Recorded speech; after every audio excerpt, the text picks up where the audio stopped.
نہ کریں۔ نہ تو آنکھیں بند کرنے سے منزل تبدیل ہوگا اور نہ ہی نظر انداز کرنے سے واقعات ٹلیں گے۔ ہونی ہو کر رہتی ہے۔ ہم تصادم کی طرف بگٹٹ دوڑے جا رہے ہیں، مگر حکومت، اپوزیشن اور اسٹیبلشمنٹ تینوں کبوتر کی طرح آنکھیں بند کیے بیٹھے ہیں۔ سب کو علم ہے کہ تصادم میں ملک کا نقصان ہوگا۔ پہلے سیاست میں کشیدگی آئے گی اور پھر معیشت میں مزید ابتری آئے گی۔ تینوں فریقوں سے یہی درخواست ہے کہ نہ کریں، ایسا نہ کریں۔ ملک کے مسائل کا حل تصادم نہیں، مفاہمت میں ہے۔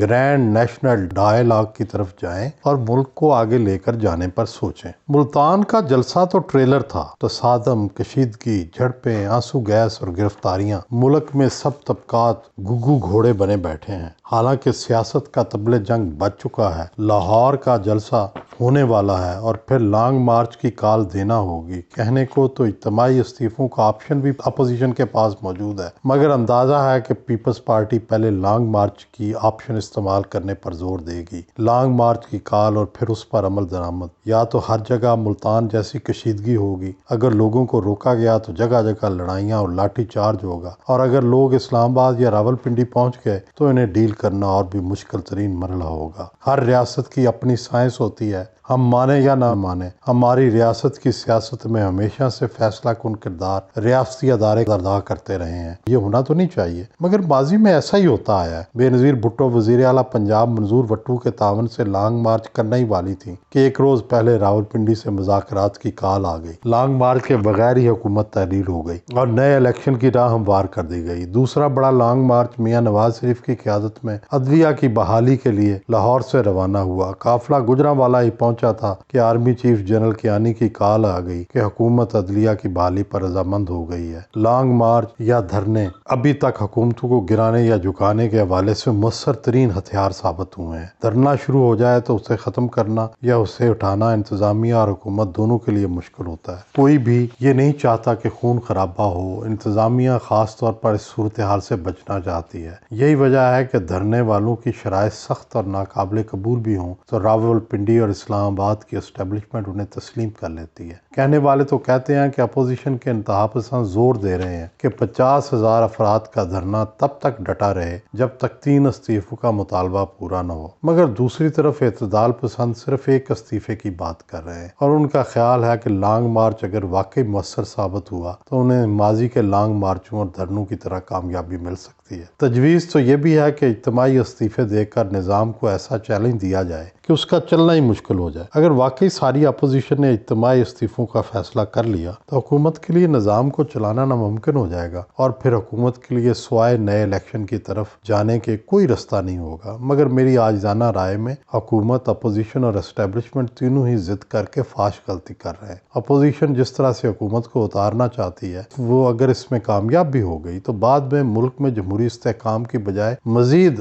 عدم استحکام آئے گا۔ حکومت کا رویہ تو سب سے برا ہے، وہ اپوزیشن کو اشتعال دلا کر خود اپنا بھی اور نظام کا بھی بیڑا غرق کر رہی ہے۔ اسٹیبلشمنٹ سے ہر کوئی غیر جانبداری کی توقع کرتا ہے، لیکن اپوزیشن کو یقین ہے کہ اسٹیبلشمنٹ غیر ضروری طور پر حکومت کی مدد اور تعاون جبکہ اپوزیشن کی مخالفت کرتی ہے۔ ظاہر ہے کہ اسٹیبلشمنٹ کو اپنے اس تاثر کو درست کرنے کی ضرورت ہے۔ پاکستان کے تینوں بڑے سٹیک ہولڈرز یعنی حکومت، اپوزیشن اور اسٹیبلشمنٹ کو سامنے نظر آ رہا ہے کہ آگ لگنے والی ہے۔ تصادم شروع ہو چکا ہے، مگر تینوں روم کے آخری شہنشاہ نیرو کی طرح بانسری بجا رہے ہیں اور ملک تیزی سے نفرت، سیاسی مفادات اور ذاتی لڑائیوں کی آگ میں جھلسنے کی طرف بڑھ رہا ہے۔ اسی لیے تینوں فریقوں سے عرض ہے، نہ کریں، ایسا نہ کریں۔ سب اپنی اپنی جگہ رک جائیں، جائزہ لیں اور سوچیں۔ یہ تینوں غلط راستے پر گامزن ہے۔ حکومت کی 3 سالہ مدت ابھی باقی ہے۔ سیاسی جماعتیں، حکومت اور اپوزیشن کے درمیان ایسے اتفاق کی ضرورت ہے کہ حکومت کی مدت 1 سال کم کر دی جائے۔ مشرق جمہوریت میں بھی 4 سال مدت کی نشاندہی کی گئی تھی، مگر ساتھ ہی اگلے الیکشن کے لیے غیر جانبدارانہ اور منصفانہ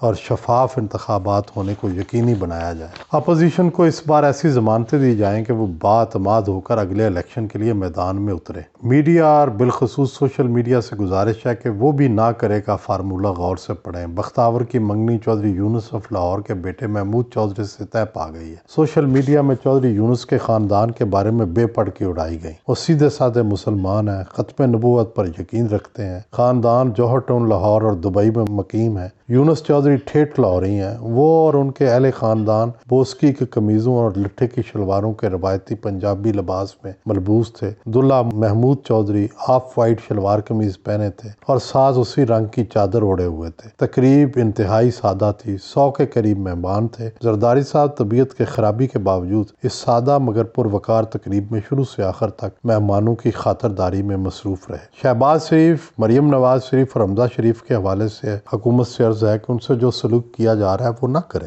شہباز شریف جیل کاٹنے کے باوجود اب بھی مفاہمانہ سیاست کی بات کرتے ہیں۔ ان کا کہنا ہے کہ حکومت اور نیب اپنا پورا زور لگانے کے باوجود ایک بھی دمڑی کا ایسا ثبوت نہیں لا سکے جس سے یہ ثابت ہو کہ شریف خاندان نے سرکاری فنڈ سے یا عوامی خزانے سے کوئی رشوت یا کک بیک لی ہو۔ ان کا کہنا ہے کہ بچوں کے ذاتی کاروبار کو اپنی مرضی کا رنگ دے کر جھوٹے مقدمات بنائے جا رہے ہیں، لیکن ابھی تک کسی ایک مقدمے میں بھی ایسا ثبوت نہیں لایا گیا جس میں یہ الزام بھی لگا ہو کہ پبلک منی سے کچھ چرایا گیا ہے۔ انہوں نے احد چیمہ کی ضمانت کو حق کی فتح قرار دیا اور انہیں ایک بہادر اور دلیر بیوروکریٹ کا خطاب دیا۔ حکومت کے لیے بہتر ہوتا کہ وہ شہباز شریف کو گرفتار نہ کرتی۔ وہ اور حمزہ شہباز تو مفاہمت اور ڈائلاگ کی بات کرتے ہیں، ان کو جیلوں میں بند کرنے کا مطلب مفاہمت کا دروازہ بند کرنا ہے۔ یاد رہے کہ مزاحمت کا دروازہ کھل چکا ہے۔ مریم مزاحمت کی علامت اور کراؤڈ پولر بن چکی ہیں۔ اگر مسلم لیگ نون نے ان کی مقبولیت کو صحیح طور پر استعمال کیا تو لاہور کا جلسہ فقید المثال بن سکتا ہے۔